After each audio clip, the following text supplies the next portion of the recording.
শারীরিক ও মেডিকেল পরীক্ষায় উত্তীর্ণদের ছবি তুলে কম্পিউটারে তথ্য সংরক্ষণের পর একই দিনে প্রকাশ করা হচ্ছে লিখিত পরীক্ষার জন্য নির্বাচিত প্রার্থীদের তালিকা।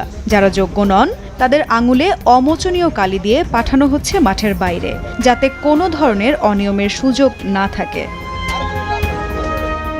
সরকারি চাকরির নিয়োগে স্বচ্ছতা নিশ্চিত করা এখন বড় চ্যালেঞ্জ। সেই চ্যালেঞ্জ মোকাবিলায় এবার ফায়ার সার্ভিস ও সিভিল ডিফেন্সের নিয়োগে নেওয়া হয়েছে কঠোর নজরদারি ও বহুমাত্রিক নিরাপত্তা ব্যবস্থা। প্রতিটি ধাপে থাকছে প্রযুক্তি নির্ভর পর্যবেক্ষণ, একাধিক মন্ত্রণালয়ের প্রতিনিধির উপস্থিতি এবং তাৎক্ষণিক ফল প্রকাশের ব্যবস্থা।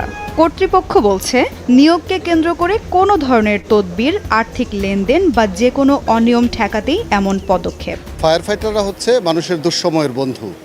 আমাদের এই যে ফায়ার ফাইটার রিক্রুটমেন্ট হচ্ছে, এরাই কিন্তু আগামী দিনে মানুষের মূল্যবান জীবন রক্ষা করবে এবং দেশের সম্পদ রক্ষা করবে। এদের যদি যোগ্যতার ভিত্তিতে নিয়োগ দেওয়া যায়, স্বচ্ছতার ভিত্তিতে এবং দুর্নীতিমুক্তভাবে নিয়োগ দেওয়া যায়, তাহলে মানুষের দুঃসময়ের বন্ধু হয়ে এরা কিন্তু প্রকৃত বিপদের দিনে মানুষের জীবন রক্ষায় এবং দেশের সম্পদ রক্ষায় গুরুত্বপূর্ণ ভূমিকা পালন করতে পারবে। গত 11 জুন থেকে পূর্বাচলের ফায়ার সার্ভিস মাল্টিপারপাস ট্রেনিং গ্রাউন্ডে শুরু হয়েছে ফায়ার ফাইটার নিয়োগের শারীরিক যোগ্যতা যাচাই পরীক্ষা।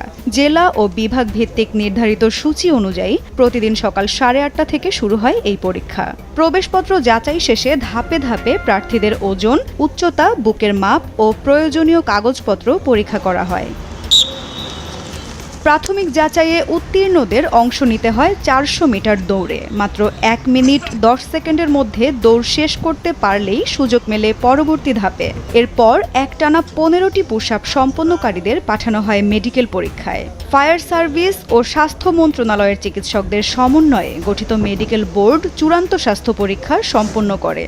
অত্যন্ত স্বচ্ছতা জবাবদিহিতার মাধ্যমে আমরা এগুলি পরিচালনা করছি। আমাদের ফায়ার সার্ভিসের ডিজি মহোদয়ের নির্দেশনা অনুযায়ী এবং ডিজি মহোদয়ের সার্বক্ষণিক পর্যবেক্ষণ সহ স্বরাষ্ট্র মন্ত্রণালয়ের একটা পর্যবেক্ষণ কমিটি একজন জয়েন্ট সেক্রেটারির নেতৃত্বে তারা পর্যবেক্ষণ কার্যক্রম শুরু করেন। নিয়োগ প্রক্রিয়ার প্রতিটি ধাপই পর্যবেক্ষণ করা হচ্ছে close circuit camera, drone, video ও স্টিল ক্যামেরার মাধ্যমে। বিশেষ করে দৌড়ের শুরু থেকে শেষ পর্যন্ত পুরো কার্যক্রম ভিডিওতে ধারণ করা হচ্ছে। মাঠে উপস্থিত থেকে তদারকি করছেন স্বরাষ্ট্র মন্ত্রণালয়, জনপ্রশাসন মন্ত্রণালয়, পিএসসি এবং ফায়ার সার্ভিসের ঊর্ধ্বতন কর্মকর্তারা। পাশাপাশি স্বরাষ্ট্র মন্ত্রণালয়ের আলাদা পর্যবেক্ষণ দলও প্রতিদিন মনিটরিং করছে পুরো প্রক্রিয়া। আমরা চেষ্টা করেছি আমাদের যতগুলি ভেন্যু আছে মাঠ পর্যায়ের পরীক্ষা নেওয়ার সময় সেগুলিকে সিসি ক্যামেরার আওতায় নিয়ে আসা এবং রেকর্ড করা। ফায়ার সার্ভিসের স্বচ্ছতা এবং সুনাম প্রতিষ্ঠা করার জন্য আজকে আমাদের এই প্রয়াসটা, তারই অংশ হিসেবে আমরা এই কাজগুলি করছি। সব জায়গায় আমরা একটা চেক অ্যান্ড ব্যালেন্সের ব্যবস্থা করেছি, যাতে কোনো ধরনের নিয়োগ প্রক্রিয়ায় দুর্নীতি হতে না পারে। জুলাইয়ের মধ্যেই লিখিত পরীক্ষা এবং আগস্টের মধ্যে মৌখিক পরীক্ষা শেষে পুরো নিয়োগ কার্যক্রম সম্পন্ন হবে বলে জানায় কর্তৃপক্ষ। ফায়ার সার্ভিস বলছে, নিয়োগ পরীক্ষার প্রতিটি ধাপই হচ্ছে কঠোর নজরদারির মাধ্যমে। শারীরিক পরীক্ষা থেকে শুরু করে মেডিকেল পর্যন্ত সব সেক্টরে রাখা হচ্ছে নির্ধারিত মানদণ্ড। অধিদপ্তরের দাবি, কোনো তদবির বা লেনদেনের কোনো সুযোগই নেই।